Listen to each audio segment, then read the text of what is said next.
नमस्कार दोस्तों, जैसा कि आपको पता है कि मैं इन्वायरमेंट और इकोलॉजी टॉपिक स्टार्ट की थी।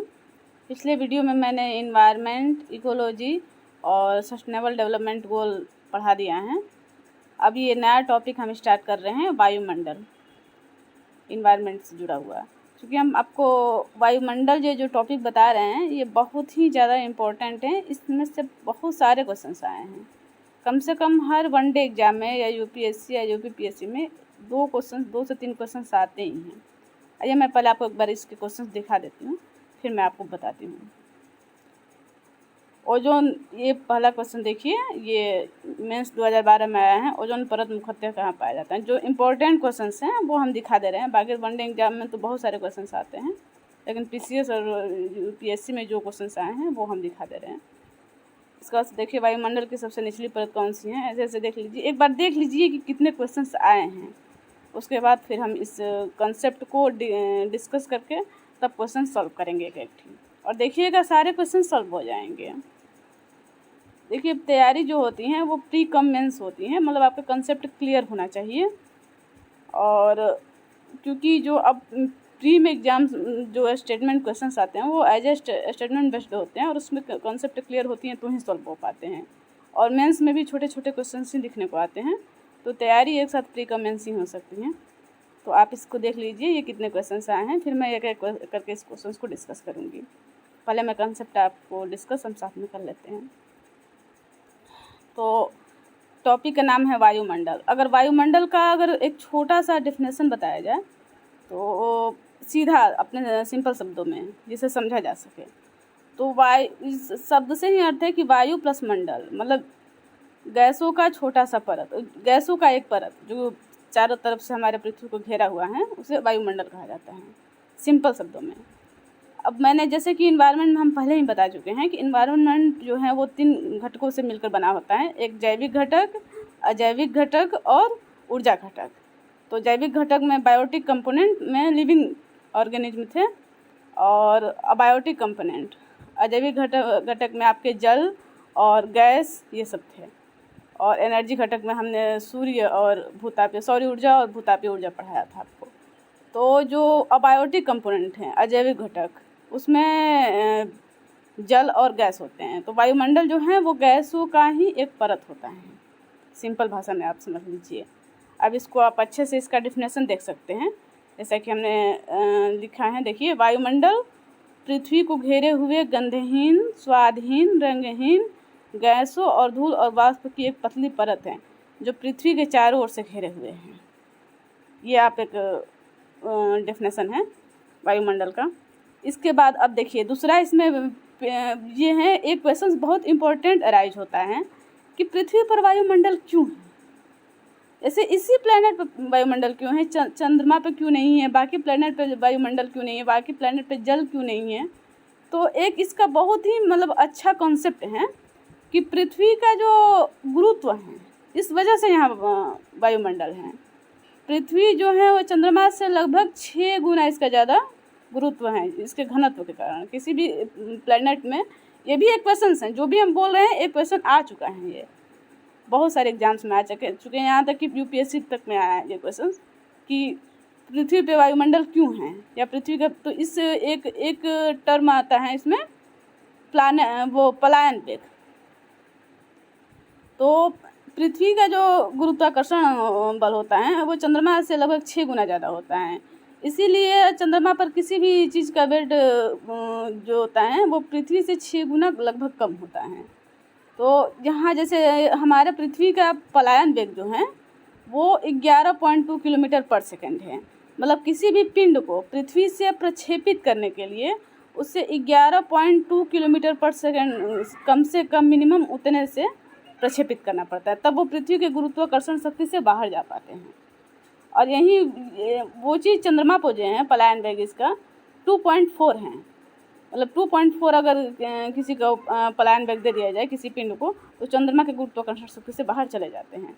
तो हम पृथ्वी पे वायुमंडल इसीलिए एग्जिस्ट करता है क्योंकि इसका गुरुत्वाकर्षण शक्ति ज़्यादा है और इसी गुरुत्व की वजह से यहाँ वायु पाया जाता है, और वायु पाया जाता है इसीलिए यहाँ जल पाए जाते हैं। H2 आप जानते हैं, H2 हाइड्रोजन के 2 अणु और ऑक्सीजन के 1 अणु मिलकर जल बनते हैं। तो पृथ्वी पे जीवन है, इसका मुख्य कारण है इसमें गुरुत्वाकर्षण ज़्यादा है, इस वजह से है। यहाँ वायुमंडल है। तो अब इसका दूसरा पॉइंट आप नोट कर लीजिए, इसमें हमने नोट किया है, देख लीजिए। वायुमंडल गुरुत्व द्वारा पृथ्वी के चारों ओर रुका हुआ है। यह मुख्य रूप से गैसों का मिश्रण है। चाहे पृथ्वी का पलायन वेग नोट कर लीजिए, पृथ्वी का पलायन वेग आपका होता है 11.2 किलोमीटर पर सेकेंड, और ये चंद्रमा का होता है 4.2 किलोमीटर पर सेकेंड। इसको हम अलग से टॉपिक में कवर करवाएंगे। अब तीसरा ये है कि वायुमंडल की ऊंचाई, तीसरा इम्पोर्टेंट पॉइंट है कि कितना किलोमीटर तक है। तो लगभग 480 किलोमीटर तक मानी जाती है। देखिए 480 किलोमीटर के बाद भी वायुमंडल है, एक्सोस्फीयर जो है वो 480 किलोमीटर के बाद पड़ता है, लेकिन उसका बहुत रेयर वहाँ गैसें होती हैं, जैसे कि हाइड्रोजन, हीलियम जैसी जो हल्की गैसेस होती हैं। चूँकि आयन मंडल में ही गैसें टूटकर आयन के रूप में हो जाती हैं, और वो गुरुत्व वहाँ चूँकि पृथ्वी का गुरुत्वाकर्षण बल कम होने लगता है, तो वो गैसें छोड़ के वायुमंडल को बाहर चली जाती हैं। तो वहाँ सिर्फ निशान बच जाते हैं, एक्सोस्फीयर में निशान बच जाते हैं गैसों के, वहाँ गैस होते नहीं, विरल होता है। इसलिए माना जाता है कि वायुमंडल की ऊंचाई जो है वो 480 किलोमीटर तक है।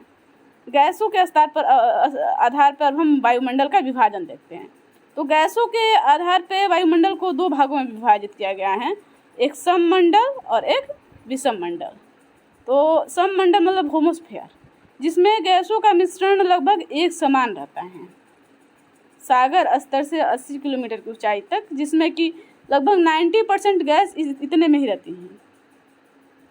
मतलब वो जो क्षोभ मंडल अभी मैं दिखाऊंगी आपको कि तो 90 किलोमीटर के ऊंचाई तक ही, मतलब 80 किलोमीटर की ऊंचाई तक ही 90% गैस लगभग इसके अंदर ही रहती हैं। तो इसे सममंडल कहते हैं। और विषम मंडल वो होते हैं 80 किलोमीटर से ऊपर, जिसमें गैसों का मिश्रण समान नहीं होता है। अब देखिए, ये हमने गैस के आधार पे वायुमंडल का विभाजन किया। अब दूसरा पॉइंट इसमें देखिए, वायुमंडल की गैसीय रचना क्या है। तो वायुमंडल की गैसीय रचना, अगर ये क्वेश्चन भी बहुत इंपॉर्टेंट है और एग्जाम्स में आ चुके हैं, ये टॉपिक भी बहुत इंपॉर्टेंट है। वायुमंडल में सबसे ज़्यादा नाइट्रोजन पाया जाता है। नाइट्रोजन एक अक्रिय गैस है।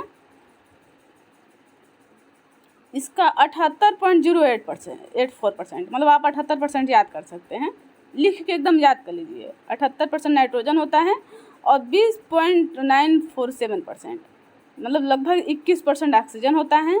उसके बाद आर्गन होता है सबसे ज़्यादा, ये क्वेश्चंस भी आया है।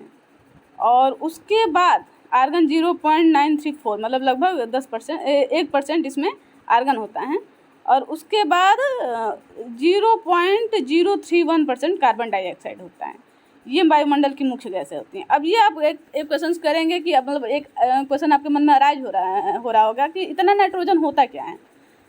तो देखिए, हमारे जो शरीर में, हम आपको इसको बाद में अगले नेक्स्ट टॉपिक में डिस्कस करेंगे, अभी थोड़ा सा बता दे रहे हैं कि शरीर में प्रोटीन जो है उसका निर्माण नाइट्रोजन की वजह से होता है। उसमें नाइट्रोजन एक कंपोनेंट की वजह से, मतलब कंपोनेंट होता है। उसके अलावा जो सेल्स आपके शरीर में बनते हैं, टूटते हैं, फूटते हैं, मतलब सेल्स का निर्माण ही प्रोटीन से होता है। और उस पूरा प्रक्रिया में नाइट्रोजन एक मुख्य कंपोनेंट होता है। उसके बाद पादप में जो एंजाइम्स और हार्मोन्स बनते हैं, उसमें भी नाइट्रोजन मुख्य कंपोनेंट होता है। तो इस सब में मतलब नाइट्रोजन का वो होता है। उसके बाद नाइट्रिफिकेशंस होता है, नाइट्रोजन स्थिरीकरण, तो वो सब जो प्रोसेस होते हैं उसमें भी नाइट्रोजन का यूज होता है। इसके बाद अन्य गैसों में होता है नियान होता है, हीलियम होता है, मीथेन होता है, क्रिप्टान होता है, हाइड्रोजन होता है और जिनान होता है।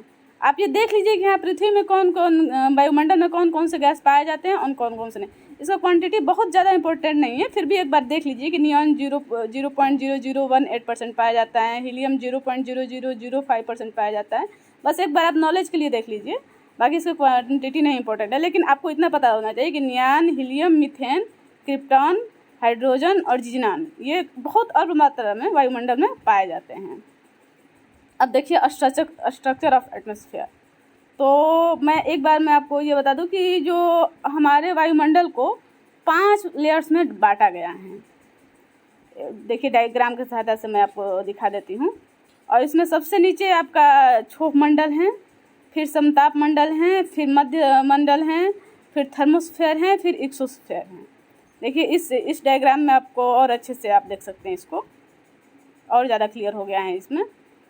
ट्रोपोस्फेयर और इस ट्रोपोस्फेयर, फिर स्ट्रेटोस्फेयर, मीसोस्फेयर, थर्मोस्फेयर, एक्सोस्फेयर, ये हैं आपके वायुमंडल का संरचना परतवार।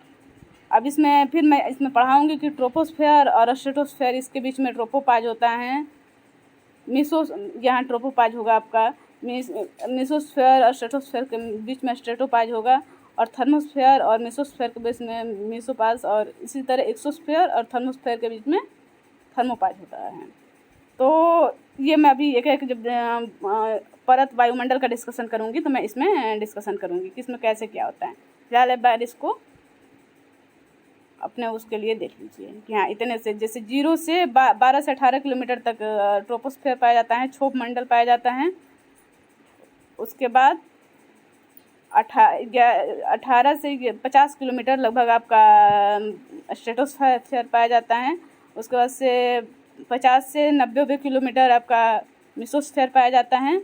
फिर 90 से 800 किलोमीटर तक लगभग थर्मोस्फेयर पाया जाता है, और उसके बाद 800 किलोमीटर से ऊपर आपको एक्सोस्फेयर पाया जाता है, और लगभग 3000 किलोमीटर तक होता है। तो आप इसको एक बार अच्छे से देख लीजिए, फिर मैं एक एक परत इसका डिस्कस कर देती हूँ। तो सबसे पहले आपको मैंने बताया कि क्षोभ मंडल सबसे नीचे होता है, ट्रोपोस्फेयर, और ये जीरो से मतलब सागर स्तर से 12 से 18 किलोमीटर, 12 किलोमीटर पृथ्वी वो ध्रुव तक होता है, 18 किलोमीटर भूमध्य रेखा पे होता है। तो सबसे निचली परत होती है वो क्षोभ मंडल आपका, जिससे ट्रोपोस्फेयर कहा जाता है, वो होता है। और इसमें वायुमंडल की कुल राशियों का 90% टोटल ट्रोपोस्फेयर में होता है। तो ट्रोपोस्फेयर का एक और सबसे बड़ी खासियत ये होती है कि इसमें जितने मौसम संबंधी गतिविधि होते हैं, जितने जैसे बादल गरजना, कुहरा, कुहासा, झंझावात, जो भी मौसम संबंधी सारी गतिविधियाँ जो होती हैं वो ट्रोपोस्फेयर में होती हैं। उसके बाद ट्रोपोस्फेयर में एक निश्चित ऊंचाई के साथ आगे ऊपर चढ़ने के साथ इसमें तापमान में ह्रास होता है, और इसका तापमान ह्रास दर 6.4 डिग्री सेल्सियस पर किलोमीटर होता है। इसको 6.4 डिग्री सेल्सियस पर किलोमीटर, इसको सामान्य ताप ह्रास दर कहते हैं। और ट्रोपोस्फेयर और समताप मंडल, मतलब क्षोभ मंडल और समताप मंडल के बीच में एक परत पाई जाती है जिसको कि ट्रोपोपाज कहा जाता है। क्षोभ सीमा ट्रोपोपाज ये -57 डिग्री सेल्सियस के द्वारा निर्धारित की जाती हैं, ये इम्पोर्टेंट है, एक बार देख लीजिए। इसके बाद समताप मंडल, अब ये इस वायुमंडल का सबसे इम्पोर्टेंट टॉपिक है समताप मंडल, स्ट्रेटोस्फेयर। ये स्ट्रेटोस्फेयर 18 किलोमीटर से 50 किलोमीटर तक पाया जाता है। इसमें तापमान लगभग कांस्टेंट बना रहता है, और इसी मंडल में ओजोन लेयर पाई जाती है। ओजोन लेयर जो होता है वो इसका मुख्य कार्य ये है कि जो सूर्य से अल्ट्रा वायलेट रेज आती हैं, पैराबैंगनी किरणें, वो पृथ्वी पर आने से इसको रोक लेता है ओजोन लेयर। इसमें चूँकि इसमें मौसम संबंधी गतिविधियाँ नहीं होती हैं, बादल नहीं होते हैं, इसलिए इसमें वायुयान उड़ाए जाते हैं।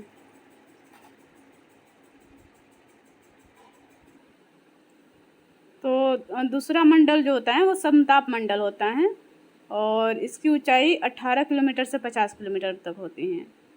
इसमें ऊपर की ओर जाते हुए तापमान में वृद्धि होती है, और ये सबसे इम्पोर्टेंट परत है। देखिए ये जो दूसरा एक तो हमने गैसों के आधार पे, गैसों के वितरण के आधार पे वायुमंडल का विभाजन बताया आपको, होमोस्फेयर और हेट्रोस्फेयर। और ये जो दूसरा विभाजन है ये ताप के आधार पे ही किया गया है। इसमें हमने ये बताया था आपको सममंडल और विषममंडल, ये गैसों के आधार पे हमने विभाजन बताया था आपको। उसके बाद ये 5 लेयर में बांटा गया है, तो ये ताप के आधार पे ही बांटा गया है।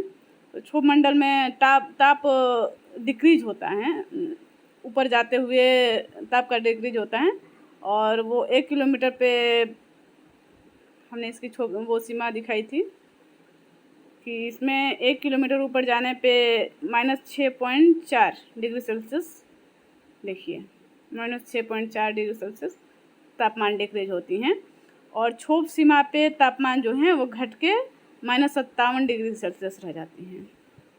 क्षोभ सीमा पर तापमान घट के -57 डिग्री सेल्सियस रह जाती हैं।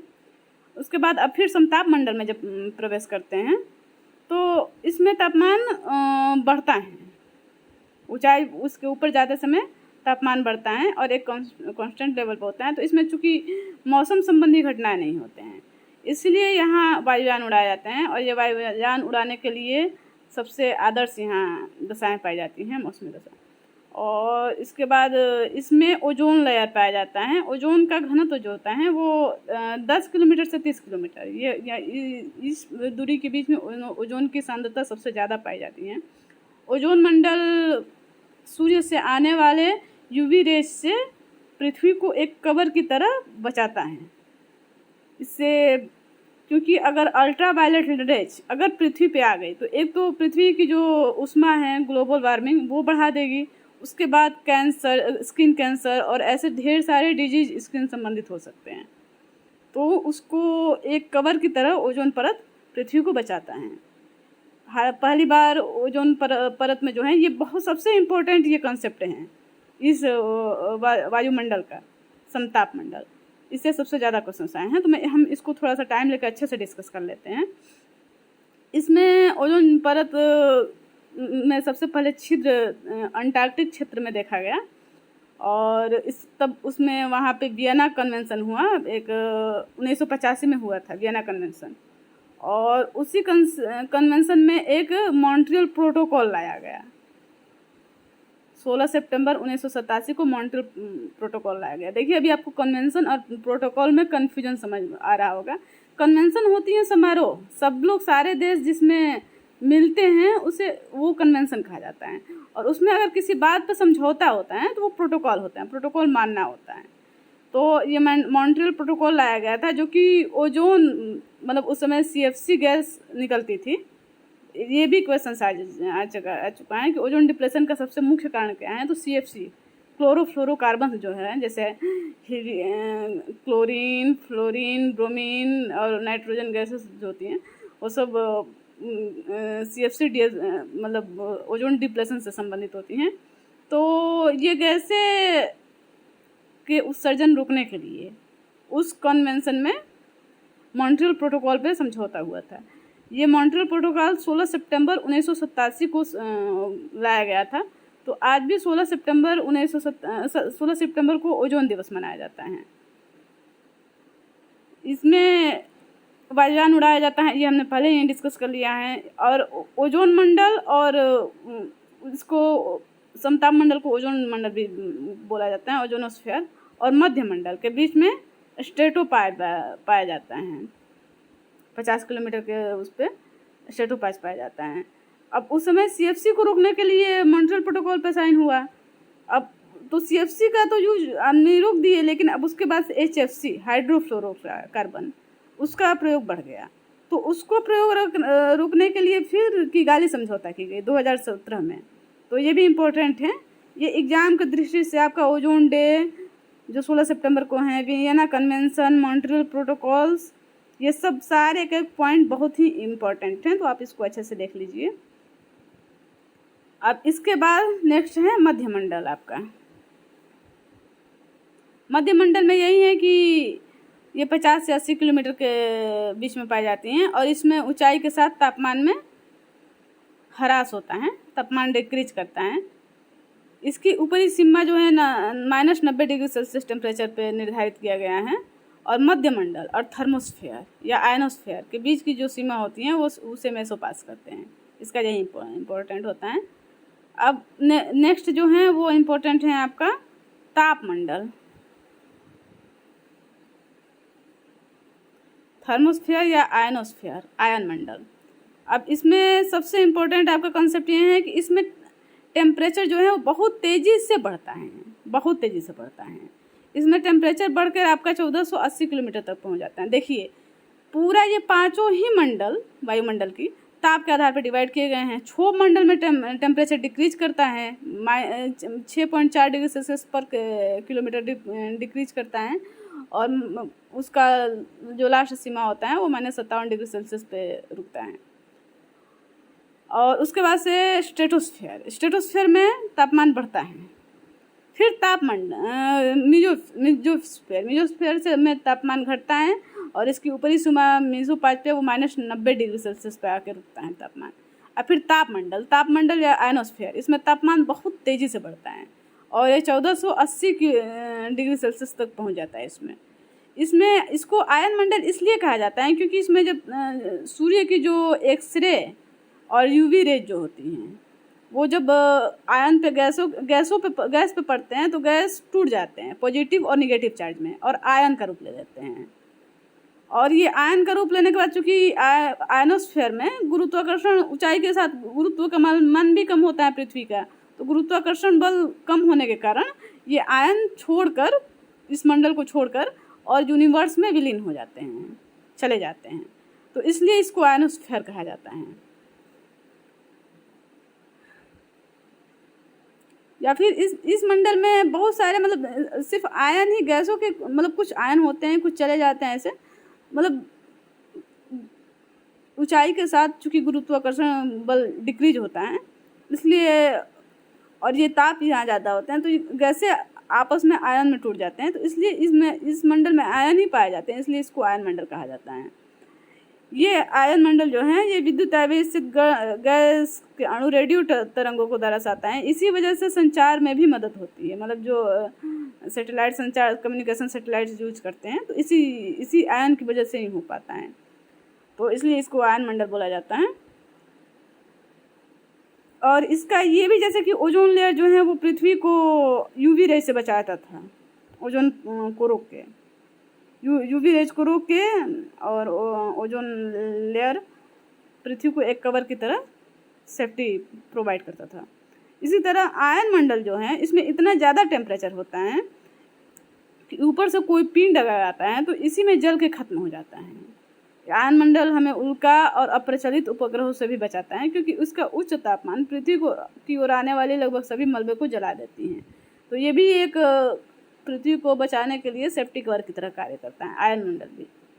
तो इसमें 2-3 क्वेश्चन इंपॉर्टेंट आपके बन जाएंगे। एक तो यहाँ का टेम्परेचर बहुत ज़्यादा होता है, बहुत ज़्यादा इंक्रीज -90 डिग्री सेल्सियस से 1480 डिग्री सेल्सियस पर पहुँच जाता है, बहुत ज़्यादा इंक्रीज करता है। इसमें आयन पाए जाते हैं मुख्यतः, और ये आयन जो है वो एक्सरे और यूवी रे को अवशोषित करके और ये टूट जाते हैं तो पॉजिटिव और नेगेटिव चार्ज ले लेते हैं, तो ये आयन मंडल, इसीलिए इसको आयन मंडल बोला जाता है। अब लास्ट है आपका बहिर्मंडल। बहिर्मंडल जो है आपको 800 किलोमीटर से बाद 3000 किलोमीटर तक के वायुमंडल को बहिर्मंडल बोला जाता है। और इसमें जैसे कि एक्चुअली गैस नहीं पाई जाती हैं, इसमें जो ऑक्सीजन, नाइट्रोजन, आर्गन और हीलियम जैसे जो गैस होते हैं उसके निशान पाए जाते हैं, क्योंकि आयन मंडल में ही गैसें टूट जाती हैं और टूट के वो मतलब अलग अलग आयन में परिवर्तित हो जाती हैं। और इसमें चूँकि गुरुत्वाकर्षण बल भी कम होता है तो ये यूनिवर्स में चली जाती हैं गैसें, यहाँ सिर्फ इसमें निशान पाया जाता है बहिर्मंडल में। तो इसमें यहाँ गैसें विरल होती हैं, इसलिए इसमें कहा जाता है कि इसमें गैस लगभग नगण्य होती हैं, सिर्फ निशान पाए जाते हैं। और एक और इम्पोर्टेंट इसका वो है कि वायुमंडल, एक वन लाइनर क्वेश्चन है, वायुमंडल का दबाव बैरोमीटर से नापा जाता है, तो ये एक इम्पोर्टेंट कंसेप्ट है। और बस इसमें 2-3 चीज़ें याद रखिए कि इसमें टेम्परेचर 1650 डिग्री सेल्सियस तक हो जाते हैं और इसमें गैसें विरल होती हैं, सिर्फ ऑक्सीजन, नाइट्रोजन, आर्गन और हीलियम जैसे कुछ गैसों के निशान होते हैं। बाकी गुरुत्वाकर्षण की कमी के कारण गैस के अणु आसानी से अंतरिक्ष में चले जाते हैं।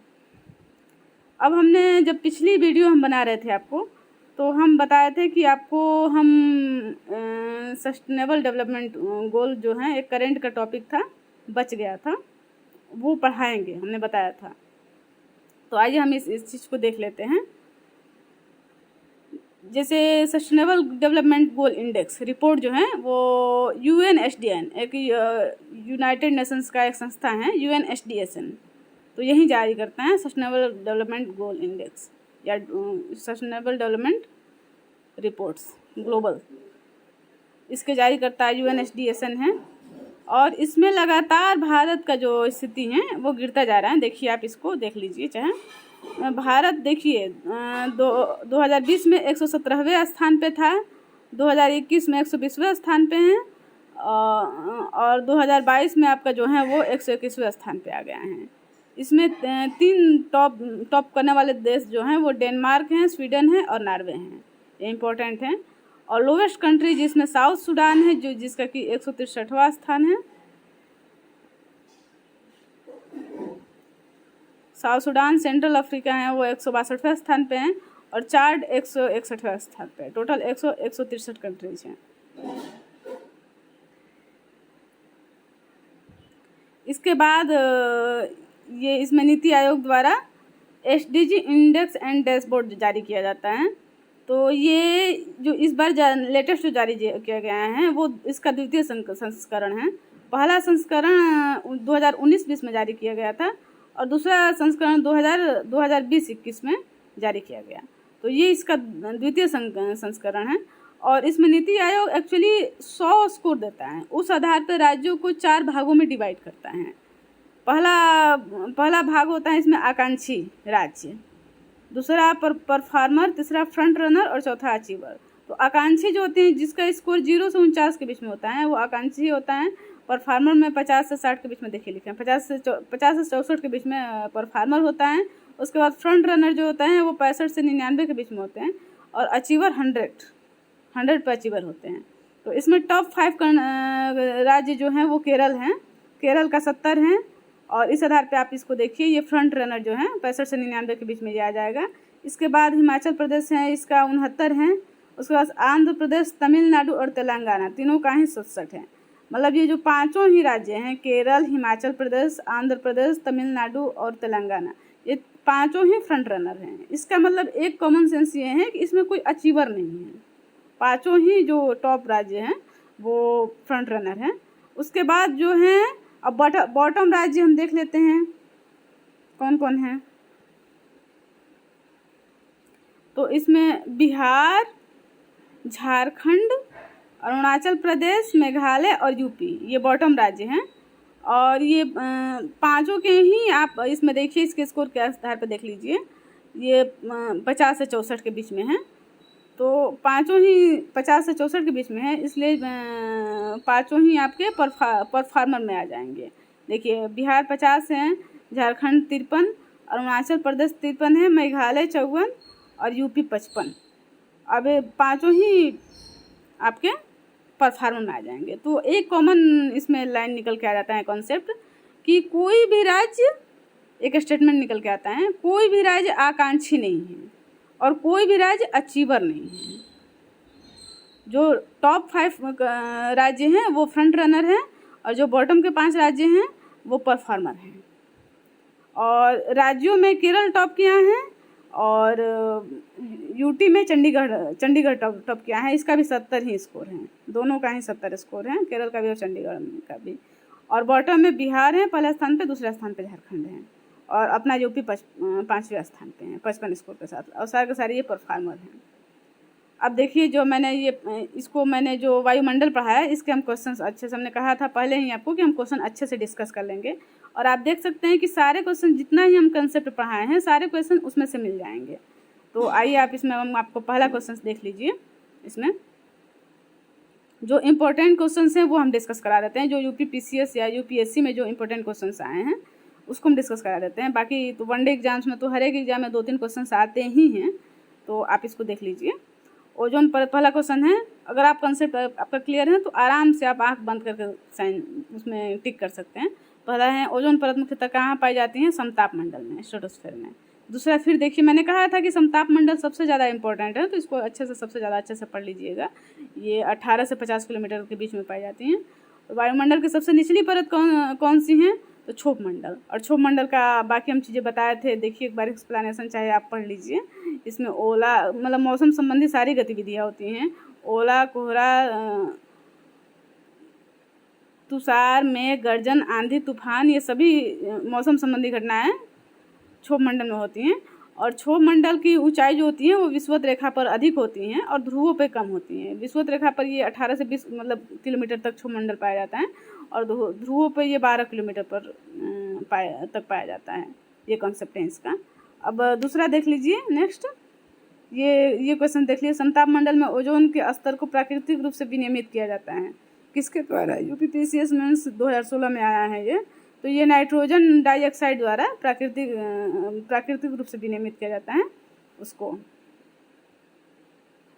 ओजोन के स्तर को प्राकृतिक रूप से विनियमित किया जाता है। अब आगे क्वेश्चन देखिए और देख लीजिए। ओजोन परत मुख्यतः अवस्थित रहती है कहाँ पे? स्ट्रेटोस्फीयर में। दोबारा ये रिपीट किया है।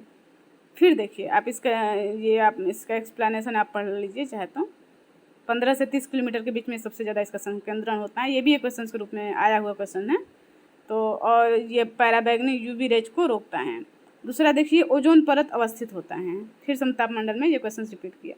फिर देखिए, निम्न में से किसमें ओजोन की सर्वाधिक सांद्रता मिलती है? हमने कहा कि स्ट्रेटोस्फीयर में सर्वाधिक सांद्रता मिलती है, बाकी थोड़ा थोड़ा जैसे 10% से कम ये बाकी वायुमंडल के बाकी परत में भी ओजोन पाया जाता है। लेकिन 15 से 30 किलोमीटर के बीच में ये जो लाइन आपको मैंने बताया, सर्वाधिक सांद्रता 15 से 30 किलोमीटर के बीच ओजोन की होती है।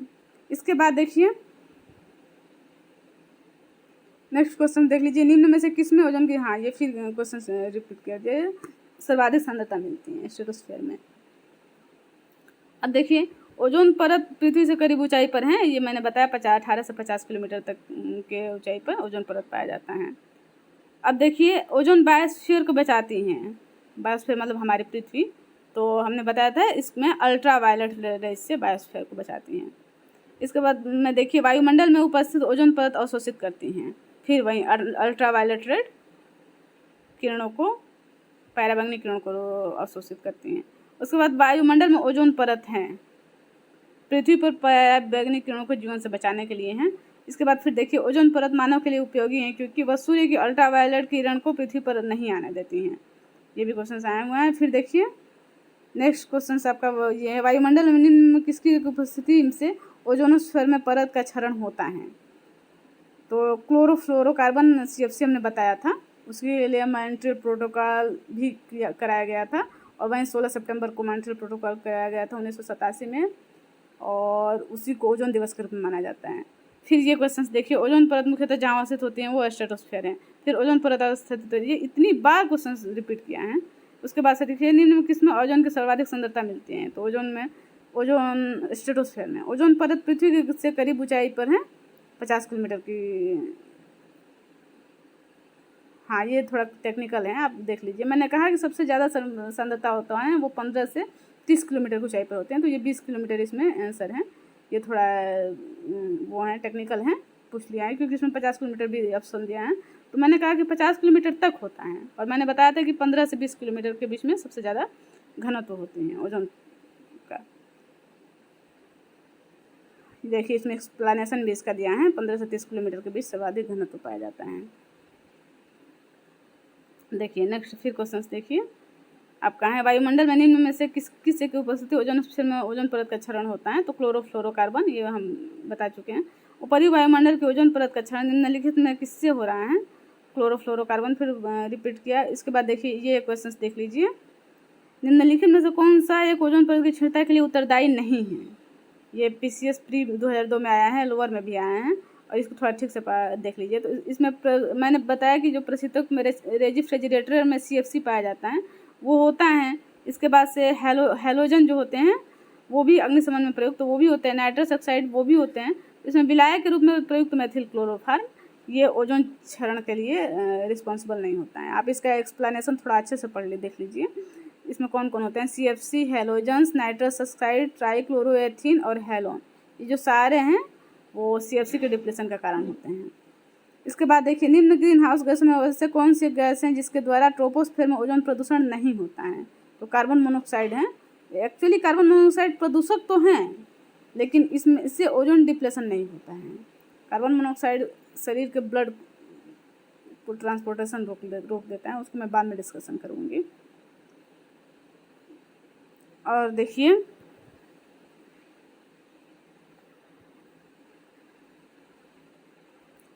एक क्वेश्चन और देखिए, ये ओजोन छिद्र का निर्माण सर्वाधिक है। ये मैंने बताया था कि अंटार्कटिका में ही होल पाया गया था सबसे पहले। तो ओजोन छिद्र का निर्माण भी सबसे अंटार्कटिका के ऊपर ही सबसे ज़्यादा मतलब पहली बार दक्षिणी ध्रुव में ही हुआ था। तो वहाँ जो संस्थान अपना रिसर्च सेंटर बनाया गया गंगोत्री मैत्री, वो दक्षिण ध्रुव में ही बनाया गया है। फिर देखिए एक ये क्वेश्चन IAS का है, इसको थोड़ा ठीक से देख लिया जाए।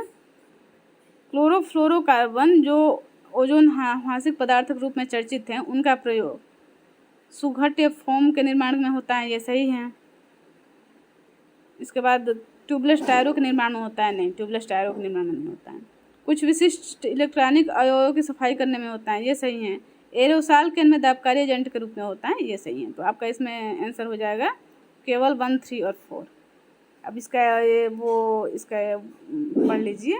1960 के दशक से रेफ्रिजरेटर, एयर कंडीशनरों, स्प्रे केस, विलायकों, फोम के निर्माण, दाबीकृत प्रसाधनों, उद्योग में सूक्ष्म मार्जन कार्यों, इलेक्ट्रॉनिक अवयवों की सफाई करने एवं अन्य अनुप्रयोग में क्लोरोफ्लोरोकार्बन का उपयोग बढ़ता जा रहा है। इसके बाद एक और IAS का क्वेश्चन है। अंटार्कटिक क्षेत्र में ओजोन छिद्र का बनना चिंता का विषय है। इस छिद्र के बनने का संभावित कारण क्या है? अब देखिए इसमें आपका हो जाएगा विशिष्ट क्षोभमंडलीय विक्षोभ की उपस्थिति तथा क्लोरोफ्लोरो का अंतर्भाव। इसमें आपका विशिष्ट ध्रुवीय वाताग्र तथा समतापमंडलीय बादलों की उपस्थिति तथा क्लोरोफ्लोरोकार्बन का अंतर्भाव, ये आपका होगा। तो ये IAS का क्वेश्चन है। इसका एक बार एक्सप्लेनेशन भी पढ़ लीजिए। ध्रुवीय समतापमंडलीय बादलों में उपस्थित नाइट्रिक अम्ल क्लोरोफ्लोरोकार्बनों से अभिक्रिया कर क्लोरीन का निर्माण करता है, जो कि ओजोन परत के प्रकाश रासायनिक विनाश के लिए उत्तरदायी हैं।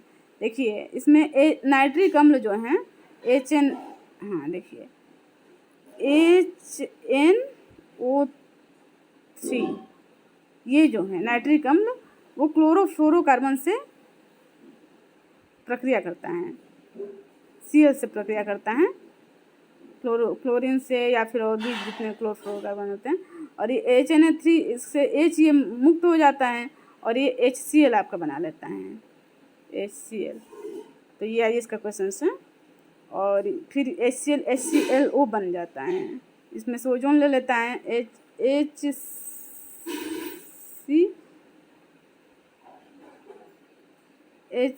HCl, और ओजोन जो O3 है उसका ऑक्सीजन मिल जाता है, तो ये HClO बन जाता है। और ये HClO और ये वायुमंडल में इस तरीके से होल वहाँ बन जाता है ओजोन में। तो इसलिए इसका आंसर होगा B, विशिष्ट ध्रुवीय वाताग्र तथा